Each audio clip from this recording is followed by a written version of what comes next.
සුබෝදෑසනක් වේවා ඔබ සියලු දෙනාටම. පැනතිස් අඩවියේ සහෘදයාගේ අද දින අපි බලාපොරොත්තු වෙන්නේ මහලුවේහි දුක් නොවන්න තරුණවිය ගොඩනගන්න යන ප්‍රස්තුතිය ඔස්සේ ඔබේ මතක අවදි කිරීමට. ඉතින් ඒ සඳහා අද අපත් සමග අපේම සොයුරියන් කීප දෙනෙක් එක්ව සිටිනවා. ඒ තමයි රණති ගයන්සා, ගයිදු සනුදය, පුන්සදින් නවංජනා, රණෝ දීනක, සෙනුකාසෙන් රත්යාපා, මිතුම් රන්දිස සහ සවිමි සහන්සා යන අය. මේ සමාජයේ තමන්ගේ ජීවිතය ගත කරද්දී අප විසින් සපුරාගත දෙයක් තමයි මේ ධනය කියලා කියන්නේ. ඉතින් අපගේ ශාස්ත්‍රූවරයාණන් වහන්සේ වන බුදුරජාණන් වහන්සේ පුද්ගලයා විසින් ධනය උපයන ආකාරය පිළිබඳව මනාව දේශනා කරලා තියෙනවා. අපි මේ ගැන විස්තර ටිකක් පුන්සදිනගෙන් දැනගමු. රණති ඇත්තම කියනවනම් අප ලෝතර බුදුරජාණන් වහන්සේ උන්වහන්සේගේ 540 ජීවිත කාලයම ගත කරේ හුදෙක්ම සසර කතර තුර ඇලී ගැලී සිටින සත්වයින්ව සසර කතරින් එතෙර කරවීමේ උතුම් කාර්ය සිදු කරවමින් මෙසේ උන්වහන්සේ විසින් ලෝකවාසී සත්වයාගේ හිතසුව උදෙසා දේශනා කර වූ උතුම් ධර්ම කරුණක් තමයි මේ ධනීය ධාර්මික විප්ලවය කියලා කියන්නේ. මිතුම් ඔයාට මතකද අපි දහම් පාසලේදී දවසක් මේ ගැන ඉගෙන ගත්තා. ඔව් පුන්සඳිනි, මස් මාංශ වෙළඳාම, සතුන් වෙළඳාම, වසවිස වෙළඳාම, අවියායුධ වෙළඳාම, මත්ද්‍රව්‍ය වෙළඳාම ආදි වශයෙන් බෞද්ධයන් විසින් වැළකී යුතු වෙළඳාම් පහක් උන්වහන්සේ විසින් දේශනා කරලා තියෙනවා. මේ වගේ අධාර්මික රැකියා සිදු කිරීම නිසා පංචශීල ප්‍රතිපදාව කඩ වෙනවා. මෙවැනි අධාර්මික වෙළඳාම් වලින් වැළකීලා කෘෂි කර්මාන්තය, සත්ව පාලනය, රාජ්‍ය සේවය, ආරක්ෂක සේවය වැනි ධාර්මික රැකියාවල නිරත වෙලා ධාර්මිකව ධනය ඉපයීම සිදු කළ යුතු බව භාග්‍යවතුන් වහන්සේ විසින් දේශනා කරලා තියෙනවා. පුන්සඳිනි, ඔයා දන්නවද අපි අධාර්මිකව ධනය ඉපයුවොත් ඒ ධනය ගින්නෙන්, සොරසතුරු උපද්‍රව වගේ විපත් වලින් විනාශයට පත් වෙනවා. මේ පිළිබඳව ව්‍යාග්ගපජ්ජ සූත්‍රයේ ආරක්ක සම්පදාව වශයෙන් සහ පත්තකම්ම සූත්‍රයේ ප්‍රාප්ත කර්මයක් වශයෙන් සඳහන් වෙනවා. බොහොම ස්තුතියි මිතුම්. සනදය මිතුම් කියපු විදියට ධනය විනාශ වෙන ආකාර දෙකක් පිළිබඳව බුද්ධ දේශනාවේ සඳහන් වෙනවා. ඔයා හිතන විදියට ඒ කරුණු දෙක මොකක්ද? මං හිතන්නේ පුන්සඳිනේ ඒ අභ්‍යන්තර සාධක හා බාහිර සාධක වෙන්න ඕනෑ. මං කිව්වා හරිද? ඔව් සනදය, ඔයා හරියටම හරි. සිංහලවද සූත්‍රයේ සඳහන් භෝග විනාශමුඛ 6 අභ්‍යන්තර සාධකවලටත් ගින්නෙන්, ජලයෙන්, සොරසතුරු උපද්‍රව වලින් වගේ කරුණු වලින් ධනය විනාශ වීම බාහිර සාධකත් වෙනවා. ඉතින් රණුති බඹරා මල නොතලා රොන් ගන්නවා වගේ පුද්ගලයාත් සමාජයට කිසිම බලපෑමක් එල්ල නොකර ධනය උපයන්න ඕනේ. ඒ වගේම ධනය උපයුතු ආකාර පිළිබඳව ගාථාවකින් මෙසේ සඳහන් වෙනවා. උට්ටානා වීරියාදි ගාථා පහ බල පරුචිතා සේදා චක්කිත්තා ධම්මිකා ධම්මලද්දා භෝගා.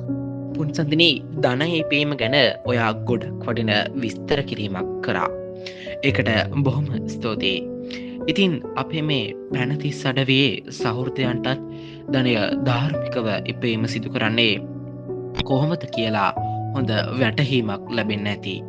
ඉතින් අපි විසින් ධනය ධාර්මිකව ඉපීම විතරක් සිදු කරලා මදි. අපි විසින් උපයන ධනය ධාර්මිකව පරිපූජනය කිරීමත් ඒ සමගම කරන්න ඕන. මේ ගැන කරුණු අපිත් එක්ක බෙදාගන්න රණෝත් අපිත් එක්ක එකතු වෙලා ඉන්නවා. අනුදේ ධනය යහපත් ආකාරයට පරිභෝජනය කරලා ලබා ගන්නා සතුට භෝග සැපය ලෙස හඳුන්වනවා.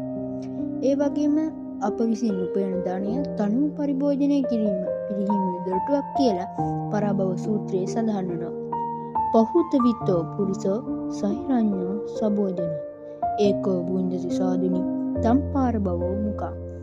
ඒ වගේම පංච බලි සංකල්පයේ යටතේ අංකීරස තථාගතයන් වහන්සේ පෙන්වා දීලා තියෙන්නේ අප විසින් උපයන ධනය සමාජයේ කොටස් පහකට ලබා දිය යුතු බවයි.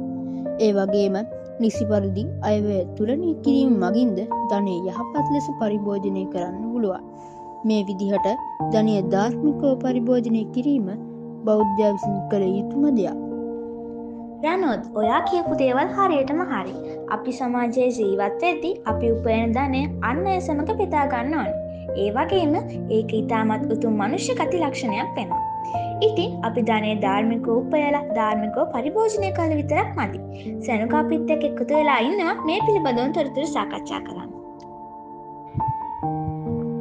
ඇත්ත වශයෙන්ම රණති අප ලෝතුරා බුදුරජාණන් වහන්සේ උන්වහන්සේගේ උතුම් වූ ධර්ම දේශනාවල සඳහන් කරලා තියෙන්නේ බෞද්ධයා විසින් ධනය ධාර්මිකව සංරක්ෂණය කිරීමද කළ යුතු බවයි.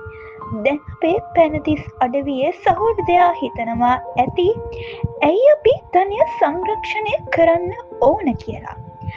අපි උපයන ධනය අනාගතයේදී පැමිණෙන උවදුරවලට මුහුණ දෙන්න පාවිච්චි කරන්න අපි උපයන ධනයෙන් කොටසක් සංරක්ෂණය කරන්න ඕන. අපි එහෙම කරන්න අපේ වර්තමාන ජීවිතය වගේම අපේ අනාගත ජීවිතය සුරක්ෂා වෙනවා.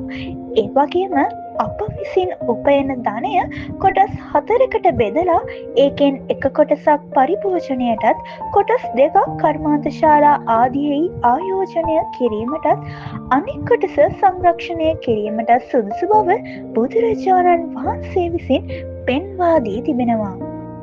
ඔව් ඇත්තටම අපි දැන් ධනය පිළිබඳ හොඳ අවබෝධයක් ලබා ගත්තා.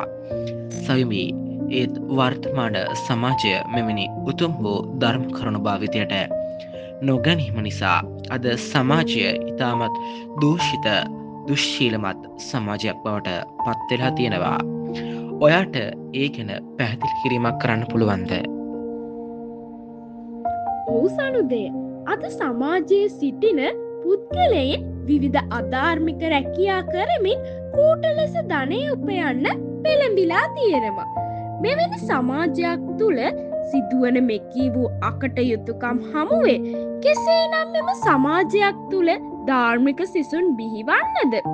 නමුත් මෙවැනි උතුම් කරුණුකාරණා අනුගමනය කිරීමේ යහපත් සමාජයක් බිහි කිරීමට හැකියාවක් තිබෙන බව ඔබ සියලු දෙනාටම හොඳින් පැහැදිලි වෙනවා ඇති.